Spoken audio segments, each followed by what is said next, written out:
I just watched the Nomad of Nowhere finale, so I have a cough sweet in my mouth. I'm trying to medicate so I don't just cough throughout everything really loudly. Poor people wearing earphones. I don't know if it's super loud through your device or whatever, but yeah.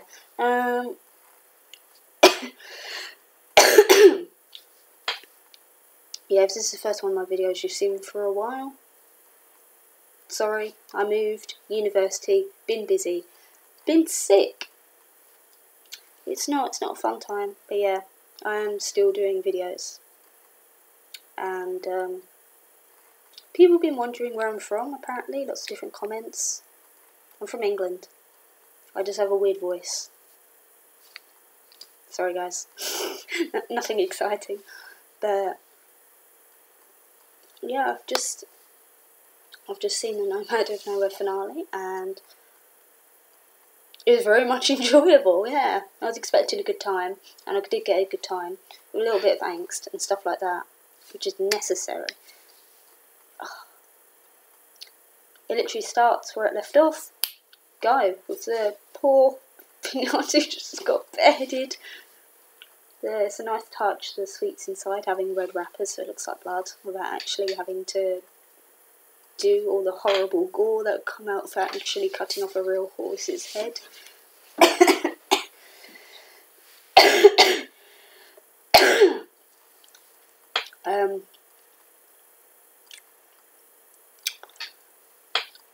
And basically just tries to have that Beauty and the Beast style fight. It goes really well until it doesn't. People like to throw around the nomads, maybe because they're a skeleton, they're quite light compared to a human, so you can literally just yeet him across the room with less difficulty, because Don Paragon is skinny.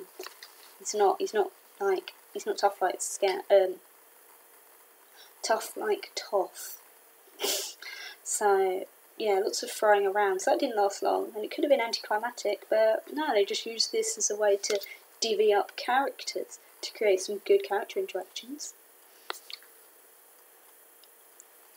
I liked that fight. It's nice to see Nomad fight, because I was like, how are you going to fight? Are you just going to make some friends? And I saw some rock friends, and I was like, what are you going to do? Are they just going to throw themselves at Don? And no, it did. They formed like a proper, you know, Avatar and The Last Airbender, where Toph and some other earthbenders make like rock armour, and they just shape like earth around their bodies as they move and leave a space for their eyes and stuff. But then it's like incredibly difficult to penetrate armour. And he did that with rocks. And like I like to see when a character has a set power, and instead of sort of like soft magic versus hard magic sort of argument, but I like it when a character has one specific ability and that doesn't change, but their mindset concerning it does, and they think around the box to use it in different situations. Like, you know, the clap clap googly eyes, you have friends hasn't been weaponised a lot. It's been mainly to make friends, to escape from situations, or to neutralise threats by like tying them up or something like that. And this time Nomad's like, no, I'm not going to let you hit me. Well, after their leg got cut off, which was a bit concerning, then you're like, oh wait, Scarecrow, it's okay. But that was really great. It was a fight without being too much of a fight, because the Nomad's not an aggressive, but well, Nomad's not really a fighter. They don't want to attack, so it's a good way. They did a fight where the focus of Nomad was just evade, defense, pretty much. You know, they didn't like make a sword out of stone and try and like chop off Don's head or anything. But That was fun. It got to me a second where I was like, oh, Scout's using Toff's plan to do the reservoir.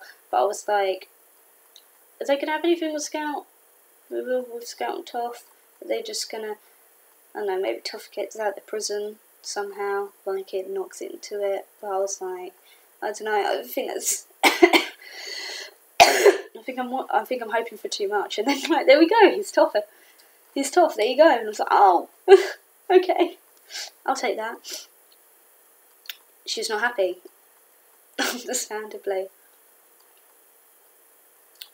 But I'm skipping ahead of it, because before Toff makes her very suspense-inducing, sort of tension-inducing appearance, we have Scout being her perfect self and trying to fix things and stuff. And we get this oddly sympathetic Red Manuel, who was kind of hinted at a bit with his need for respect. He kept asking for that, but I don't know if Red Manuel survived that. If he survived being launched through the air with that cannon and maybe hitting something hard as they landed, maybe he can try and develop and just think, maybe talking about myself in third person and being really arrogant and threatening to kill people makes them dislike you. I thought that was a nice moment to have, because although Red Manuel was kind of hateable, it's more like Red Manuel is annoying and threatened a favourite character, but if he's being undermined by that character a bit, it's more difficult to hate him. So maybe, who knows, we can have some Red Manuel development. Why not? It's nice to see Scout take action anyway. Both Scout and the Nomad finally taking action against this corrupt system. But yeah, then Toff gets out. She ain't happy. She's also incredibly strong. Like, I knew she was strong, and I really appreciated that. And she just, like, stomps a sword in half and punches rocks without flinching. And, like, I'm not gonna like complain about that. Like, is it a little unrealistic? Maybe, but we have a sapient scarecrow that makes things alive and has googly eyes.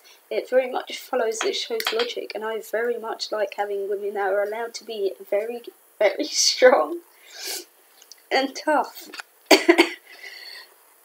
And it kind of makes sense for her to focus all of her anger on the Nomad, because in her mind, the Nomad is the focus of the issue. Instead of, like, El Rey, the Nomad seems to be the one making everything difficult for her. Even though, like, that's not necessarily true, but it's easier to think small sometimes. I like this as well. I very much like the use of the statue coming alive. Because if you're going to have the power to, not quite, well, you know, in some medias, people can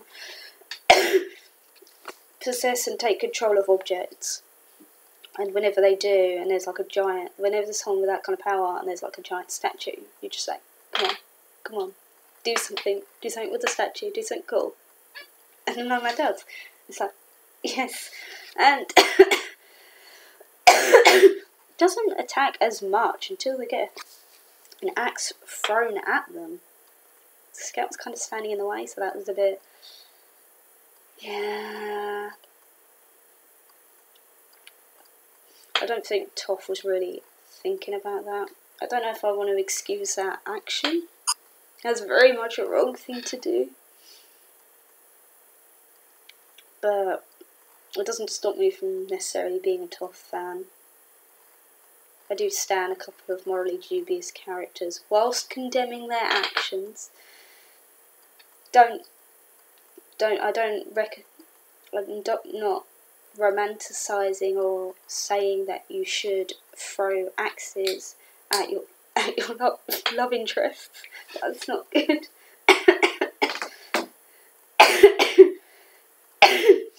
I need to stop laughing, it's making me cough more. Yeah, so that was rough. Scout being like, oh, she won't hurt me, and she kind of almost did. And that's the only time the Nomads seem to attack, so they've very much got that protective instinct, which is interesting. I mean, it's kind of sad that they won't like attack to defend themselves, but for anyone else, yeah, bye. Like, if the show didn't have quite so much cartoon logic, Toph probably would have had numerous bones broken, some internal bleeding. She still might. She still might have a bit of that with the way she's clutching her ribs and looking worse for wear. But that pause and Scout just looking really sadly over was, yeah, that's painful, but necessary. Then they ride off into the sunset. But things are not okay for everyone. I don't feel bad that Donnie's gone. He got what happened to him seemed very appropriate.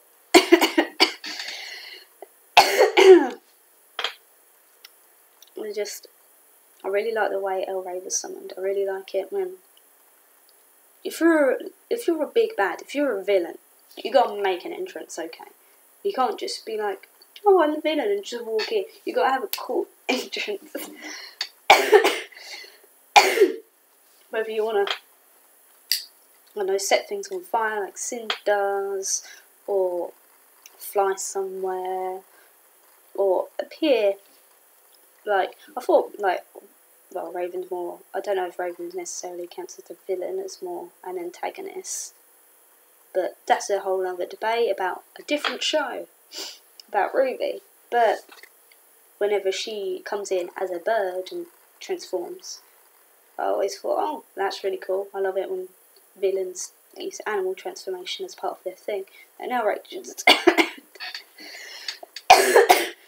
takes it to another level with those birds.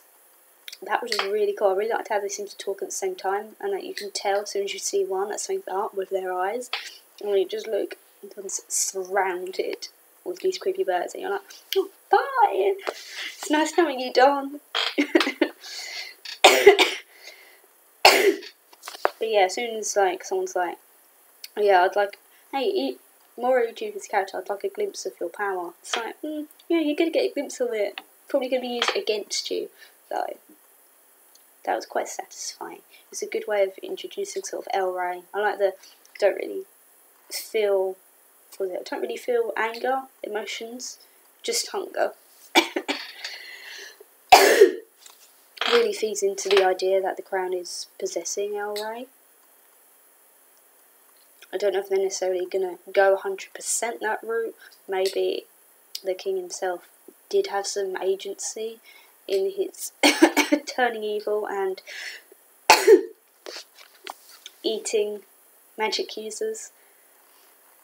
I would prefer that, but that's a whole other thing. Maybe I'll do a video on that at some point, who knows. But it's interesting whenever someone's like, this villain is evil, and they don't necessarily have a tragic backstory. It can be really easy to fall into this trap where the villain is almost laughable, which is fine in some things. Like a kid's cartoon, you don't want to be like, hey children, some people in life want to hurt you, and you won't understand why, and you won't necessarily be able to stop them all the time. So having a villain which is kind of silly and messes up a lot, that's good for kids and stuff.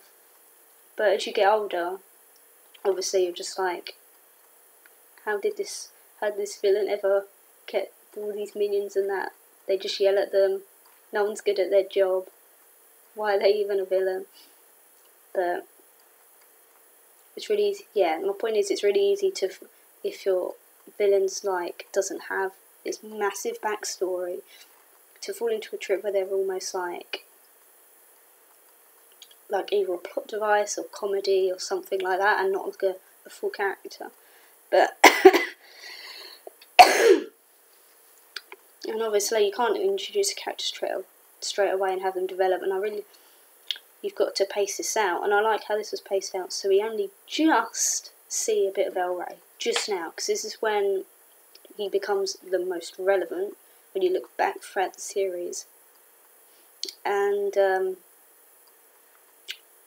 do it in a way where it's less, you have disappointed me for the last time. It's more like, you said you had the Nomad, and you don't have the Nomad, and you don't seem to be able to get the Nomad. So, I don't need you now. Gone. It's very, not quite efficient, it's almost cold. It's just...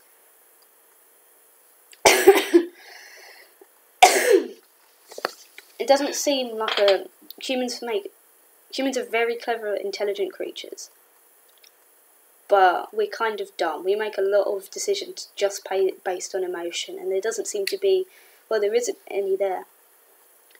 So it leans into the El Rey's not human, or not anymore sort of idea that they got across with the implication that the Crown's possessing him.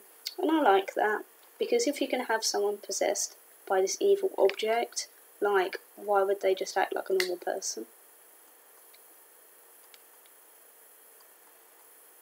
It's fun. I like it. I just like everything that we've seen about El Rey as a villain so far. It hasn't been very much. But the thing that makes this like, whoa, is El Rey turns to Toph, who's just climbed out the building. And if you see this from El Rey's point of view, Toph has been pursuing the Nomad with the most determination and has the best reason to want to get the Nomad, to save an entire people. Like, Red Manuel wants some people to respect him. He wants a bit of reputation. Don Paragon wants some magic. He wants a bit more power than he already has. Toph wants to save an entire civilization. It's not even a want, it's a pressure. Like, she just needs to do that. You can't just go, no, fuck him. Like, sorry, I've sworn a couple of times, I apologise. But she has the deepest reason. Like, she doesn't want to find the Nomad. She has to find the Nomad. So, El Rey sees it. It's like...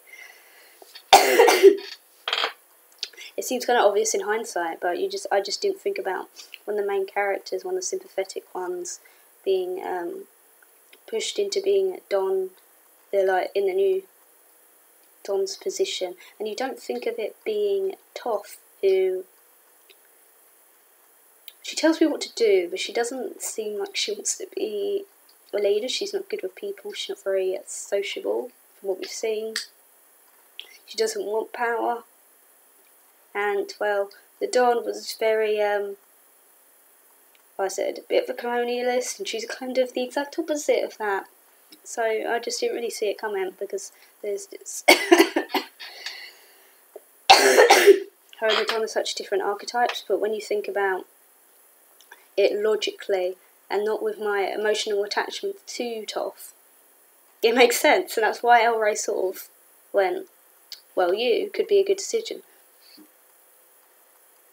It's definitely a good thing to set up for season 2, because now I'm like, oh no, how's Toph gonna do this? How's Scout Nomad gonna be okay?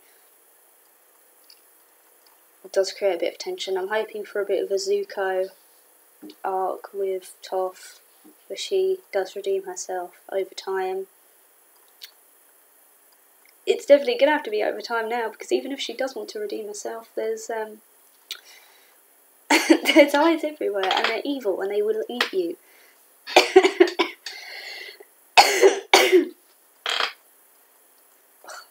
I really focused on the dark bits of the episode.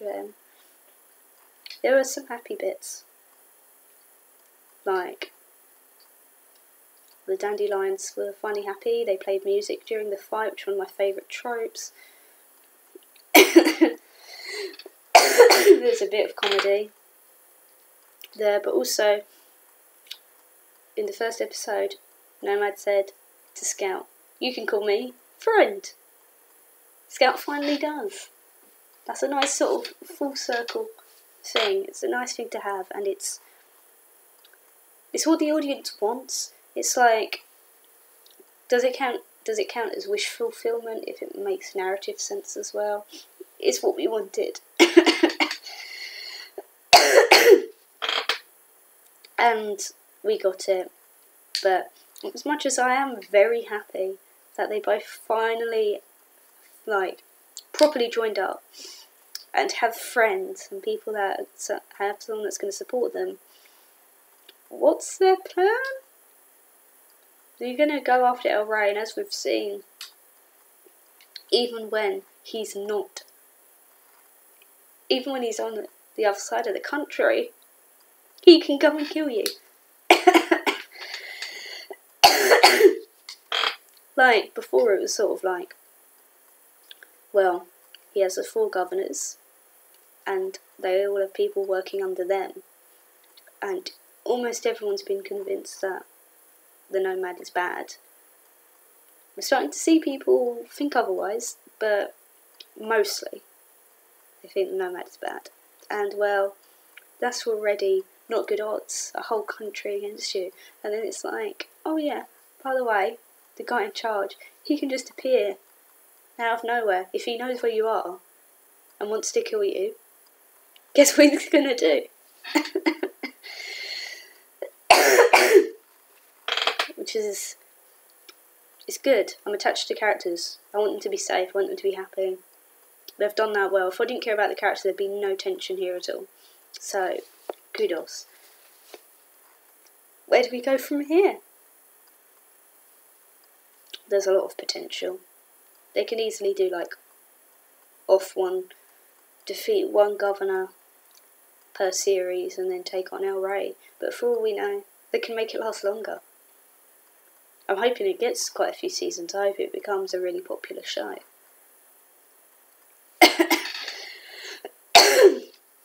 Not just with the people that like Rooster Teeth animation, but just in general. Very big fan. It's not my number 1 show, but I can barely pick a number 1 show in general. I just like too many. This one's made me very happy. I didn't even know if I was going to watch it in the first place. Just one afternoon, I had some spare time. I missed spare time, thinking about it. But yeah, one afternoon, I had spare time, and I was like, oh, okay, I guess I'll watch it. I mean, it's the same people that did Ruby. A couple of people said it was cute. So I watched the first episode, and I was like, oh my god, I love this. It's so cute. These characters' designs, I love them. They're so nice. I'm attached. This is really funny. And now it's one of the shows that I'm gonna miss the most. It's funny how things turn out. Sometimes a show that you think you're never gonna watch becomes one of your favourite shows, and one of your favourite good characters becomes the dawn of a corrupt state, I guess.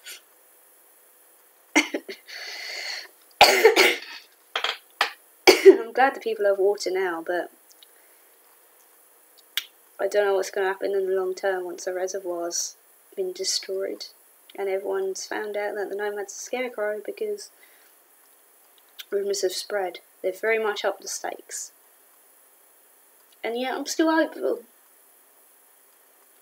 I'd be very surprised if they did kill one of the main 3 in the 6th season. So, almost kill, that's another matter. We've had that already. It was not a fun time. But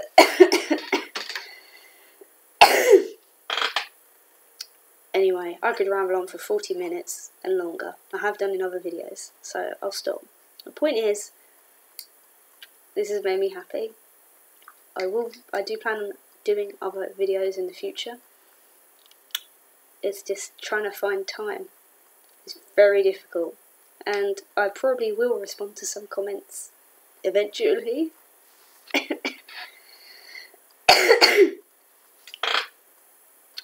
Just probably not on my Adventure Time reaction because there's just so many. And not all of them I think I can respond to. So, but anyway, thanks for watching. Thanks to people that still want to watch my videos even though I don't upload any for ages. But I appreciate it. And I'll see you guys later.